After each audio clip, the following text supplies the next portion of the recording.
So nakuha na natin yung first booking natin mga kapaps. I-atid na natin muna to sa drop off area. Ayun, nagbayad si ate ng 100 pesos.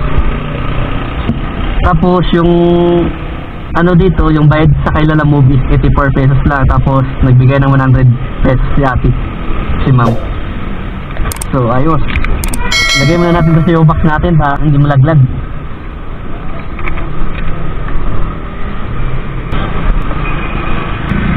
Ang hina ng booking ngayon mga kapaps. Yun, wala na tayong makuha booking mga kapaps. Kaya i-atid na muna natin to. Atid muna natin to. Wala na tayong makuha booking.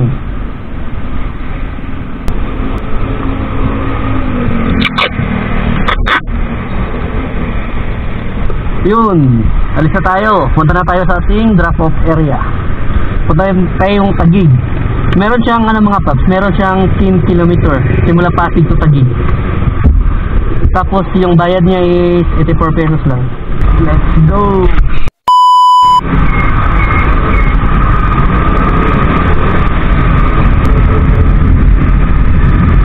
Yung cellphone ko nga pala mga kapaps, no, nilagyan ko na lang ng tip dito sa harapan kasi yung yung phone holder ko nalaglag kahapon. Nagbiyahe ako kahapon, nalaglag siya. Pati cellphone ko nalaglag, pati side mirror ko nalaglag. Ayun, yung side mirror ko mga kapaps, nilagyan ko na lang ng lastiko. Ayun, nakita nyo, lastiko na lang yan. Kasi wala na, hindi na, lost thread na siya eh. Nag-order pa ako ng bagong bracket sa side mirror. Kaya test na muna sa ngayon. Biyahe muna para may panggili.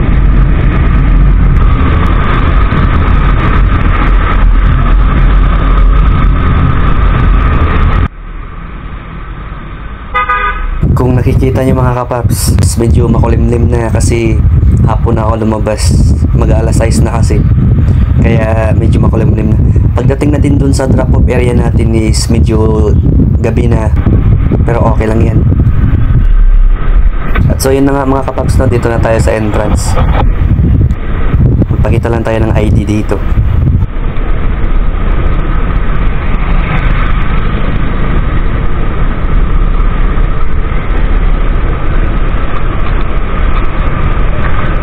So tara, pasok na tayo. Yun, simula sa entrance mga kapap, medyo malayo pa papasok. Doon pa siguro ang mga 1 kilometer.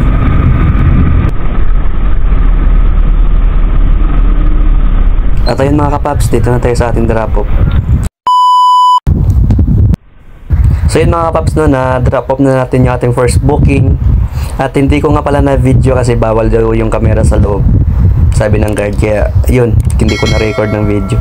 At dito na ako sa labas, nagantay ako ng second booking natin.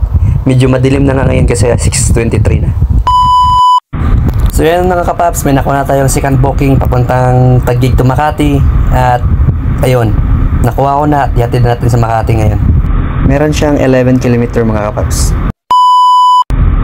Sobrang enjoy pala maglalamove mga kapaps, no? Kasi nawawala yung stress mo, tapos biyahe ka lang ng biyahe, wala kang iniisip. Tapos sobrang bilis lang ng pera dito, as in sobrang bilis lang. Kung masipag kang kumuha ng booking, siguro mga 5 hours lang, maka 1,000 plus ka. Kaya yun. Kung nagbabala kang mag-apply sa Lalamove mga paps, kung gusto mong maging rider sa Lalamove, apply ka na sa Lalamove. Hawak mo yung oras mo, wala kang amo dito. Kahit anong oras kang lalabas, pwede. Walang magbawal sa'yo. O kaya kahit isang araw kang hindi magbiyahe, okay lang. Sobrang ganda.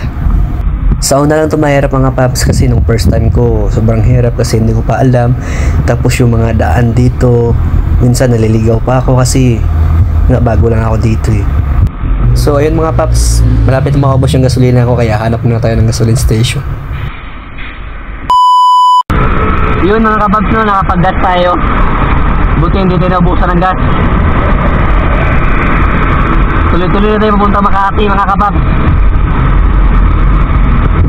So yun mga paps, sa mga gustong mag-apply bilang rider sa Lalamove, ilagay ko lang yung link sa description box dito sa YouTube channel ko. Lapit tayo na At yun, click nyo lang yung link, tapos fill up kayo ng form dun. Sobrang bilis lang pilapan yung form dun mga kapaps. Sobrang bilis lang. Yung pag-apply ko sa Lalamove mga kapaps, ginawa ko lang tong part-time kasi Monday to Friday is may duty ako.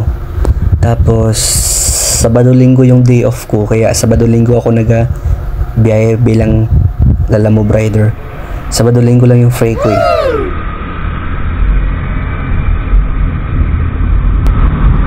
So yun mga kapaps, no, medyo malapit na tayo sa ating drop-off area. Malapit na tayo sa Makati. Konting minutes na lang. Share ko lang sa inyo mga kapaps, nung first day ko dito sa Lalamove is na-scam ako nun.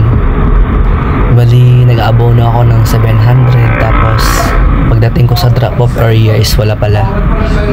Tapos yung nilagay niyang address mga kapaps sa booking is ibang address, yung walang tao, walang bahay. Doon na address niya na binigay. So ayan nga mga kapaps, na hindi ko na malaya, nalobat na pala yung camera ko dito, kaya hindi na ako nakapag-video sa iba pang mga booking ko. Hi mga paps, kauwi ko lang galing biyahe mga paps. Medyo pagod pero carry naman. At ito nga pala lahat ng kinita ko. Nagsimula ako magbiyahe na ng mga paps mga alas 5 ng hapon, 5 PM. Tapos ngayon is umuwi ako pa lang 9:44. Yun, ilang oras? 5 hours, 4 hours sobra. So, yung kita ko ngayon mga paps, bilangin natin kung magkano lahat. Medyo konti lang kasi yung booking ngayon eh. Mahina yung booking ngayon. Bilangin muna natin mga paps para malaman natin kung magkano lahat. Konti lang. Hindi naman masyadong malaki pero at least okay na. Pangulam-ulam. Mga paps, hindi ko na na-video yung mga iba kong mga customer, yung mga ibang booking ko kasi lalobat yung yung camera ko. Kaya di ko na na-videohan yung mga ibang booking ko. Gabi na rin kasi hindi rin sila makita. So, mga paps, meron tayong, yung kinita ko ngayon is 560. Yun lang. Okay na to at least. May panggastos ka, may pambili ng ulam, gasolina. Bali, paps, 700 pala lahat kasi yung 200 kanina pinang gasolina ko. Kaya 500 plus na lang yung natira. Okay na mga paps. Bukas ulit ng gabi, biyahe na naman ako. So yun lang mga paps. Maraming salamat sa panonood at huwag niyo kalimutan mag-like, share, and subscribe sa aking YouTube channel. Maraming salamat and God bless.